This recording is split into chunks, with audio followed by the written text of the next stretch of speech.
नमस्कार, स्वागत है आपका हमारे चैनल पर। मैं हूं आपके साथ शिप्रा सैनी। प्रधानमंत्री नरेंद्र मोदी को 2024 में हराने के लिए विपक्षी पार्टियां नए नए तरीके अपना रही है। कभी बीबीसी का सहारा लिया जा रहा है तो कभी जॉर्ज सोरोस जैसे शख्स के जरिए प्रधानमंत्री नरेंद्र मोदी को टारगेट करने की कोशिश की जा रही है। लेकिन इन सब के बाद अब महाराष्ट्र में पूर्व कांग्रेसी कॉर्पोरेटर उस्मान हिरोली ने सारी हदें पार कर दी। दरअसल उन्होंने कहा कि प्रधानमंत्री नरेंद्र मोदी और आरएसएस को हराना तभी मुमकिन है जब मरे हुए मुसलमानों को भी बुलाकर वोटिंग कराई जाए। तो ये उस्मानी का बयान जो कि अब काफी सुर्खियां बटोर रहा है, और साथ ही आपको ये बताते हैं कि महाराष्ट्र में उनके इस बयान को लेकर अब सियासी बवाल भी शुरू हो गया है। दरअसल महाराष्ट्र में 2 विधानसभा सीटों पर उपचुनाव होने वाला है।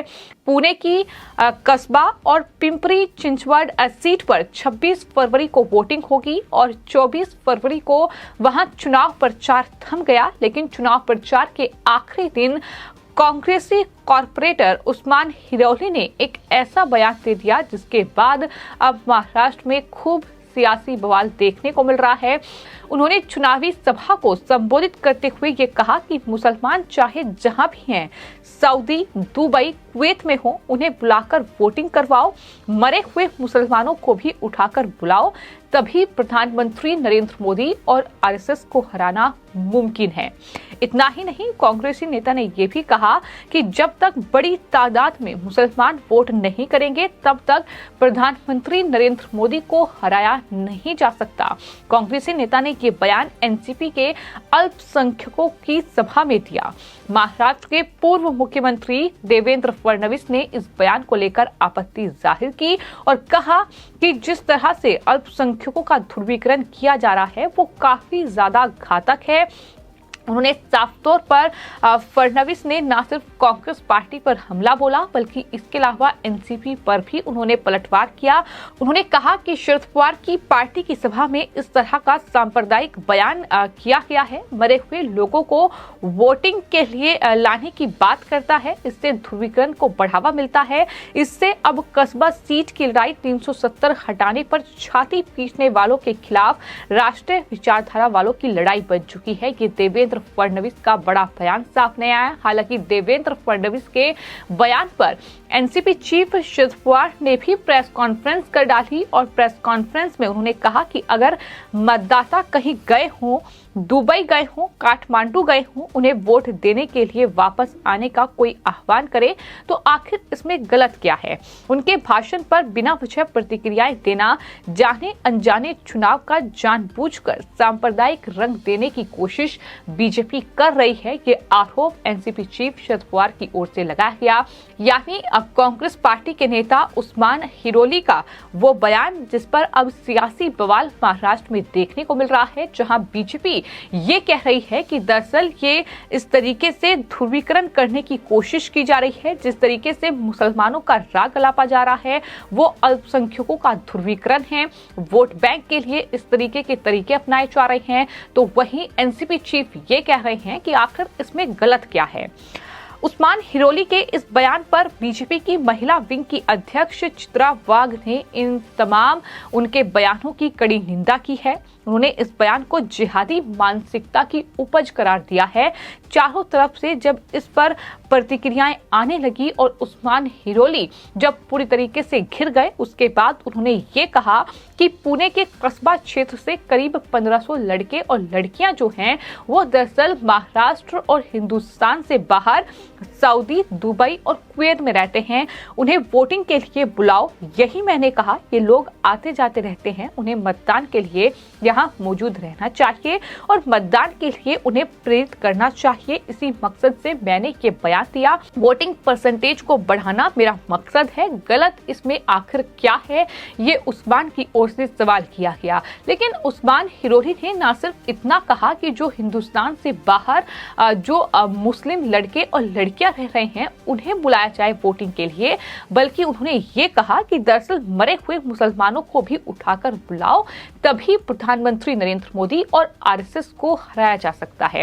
यानी जिस तरीके से वो मुसलमानों का राग अलाप रहे हैं, जिस तरीके से वो सिर्फ मुसलमानों की बात कर रहे हैं, ये साफ तौर पर दिखाई दे रहा है कि किस तरीके से कहीं ना कहीं वो एक धर्म विशेष को एकजुट करके प्रधानमंत्री नरेंद्र मोदी को हराना चाहते हैं। उस्मान हिरोली ने ये भी कहा कि मेरे पूरे बयान का मतलब और मकसद एक ही है कि अपने लोकतांत्रिक अधिकारों का सदुपयोग करें और मतदान करें, और कोई दूसरा मकसद इस बयान का नहीं है। जिहाद का आरोप लगाना मेरे ऊपर बिल्कुल गलत है। कितने दिनों तक हम मुसलमान जिहाद के आरोपों को सहन करें? चित्रा वाघ को जिहाद का मतलब मालूम है क्या? इस तरीके से चित्रा वाघ जो कि बीजेपी की नेता है, उन पर उस्मान हिरोली ने पलटवार किया।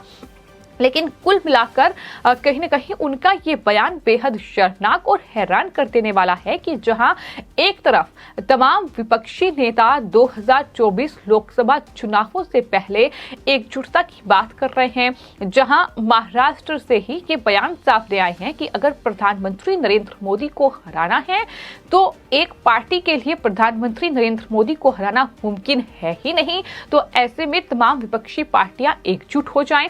और सिर्फ एकजुटता की बात नहीं की गई, बल्कि बीते कुछ दिनों में जिस तरीके के प्रोपेगेंडा रचे गए हैं, जिस तरीके की तमाम चीजें सामने आई हैं, फिर चाहे वो बीबीसी की 2002 के गुजरात दंगों पर प्रधानमंत्री नरेंद्र मोदी को लेकर एक डॉक्यूमेंट्री हो जिसमें प्रधानमंत्री को एक विलन के तौर पर पेश किया गया, फिर चाहे वो जॉर्ज सोरोस का जिस तरीके से प्रेस कॉन्फ्रेंस करके ये कहना हो कि भारत एक लोकतांत्रिक देश है लेकिन भारत के प्रधानमंत्री लोकतांत्रिक नहीं है और 2024 में उन्हें हराना है, इस तरीके की तमाम बातें जॉर्ज सोरोस की ओर से की गई। और जिस तरीके से बीबीसी डॉक्यूमेंट्री हो या फिर जॉर्ज सोरोस का बयान हो, उसको विपक्ष ने प्रधानमंत्री नरेंद्र मोदी के खिलाफ एक एजेंडा के तौर पर इस्तेमाल किया। जिस तरीके से बीबीसी डॉक्यूमेंट्री को कहीं ना कहीं एक हथियार बनाकर वो प्रधानमंत्री के खिलाफ जिस तरीके की नारेबाजी की, जिस तरीके से प्रधानमंत्री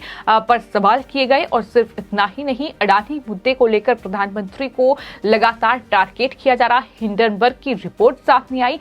ये तमाम चीजें ये बताती हैं कि एक रणनीति के तहत, एक सोची समझी साजिश के तहत ये सब कुछ देश में हो रहा है। और वहीं दूसरी तरफ अब कांग्रेस पार्टी के ही ये नेता का बयान जो हैरान करता है और ये कह रहे हैं कि दरअसल जो मरे हुए मुसलमान हैं अब उनको भी उठना पड़ेगा, अब उनको भी वोट के लिए आगे आना पड़ेगा, तभी प्रधानमंत्री नरेंद्र मोदी और आरएसएस को हराना मुमकिन है। तो समझा जा सकता है कि कांग्रेस और तमाम विपक्षी पार्टियों के लिए कहीं ना कहीं कितनी ज्यादा मुश्किलें बढ़ी हुई हैं, क्योंकि कांग्रेस पार्टी के खुद के नेताओं के ऐसे बयान हैं जो कहीं ना कहीं उन्हें गर्त में डालने का काम कर रहे हैं। पवन खेड़ा का हाल ही में प्रधानमंत्री नरेंद्र मोदी के दिवंगत पिता का अपमान करना, वो कांग्रेस पार्टी की नैया डुबाने का काम जरूर कर रहा है। और तमाम जिस तरीके की कहीं ना कहीं एकजुटता की बात विपक्ष कर रहा है लेकिन फूट पड़ती दिखाई दे रही है, तो इन सब के बीच अब कांग्रेस पार्टी के नेता का ये बयान कि दरअसल मोदी और आरएसएस को हराना मुमकिन तभी है जब मरे हुए मुसलमान भी उठकर वोट डालेंगे, तो ये तो मुमकिन होने से रहा। और ये अपने आप में ये बयान और मुसलमानों को लेकर जो राग अलापा गया है, जाहिर तौर पर उस पर अब महाराष्ट्र में सियासी बवाल देखने को मिल रहा है। फिलहाल आपकी इस पूरे मामले पर क्या राय है, हमें कमेंट बॉक्स में जरूर लिखें और चैनल को सब्सक्राइब करें। धन्यवाद।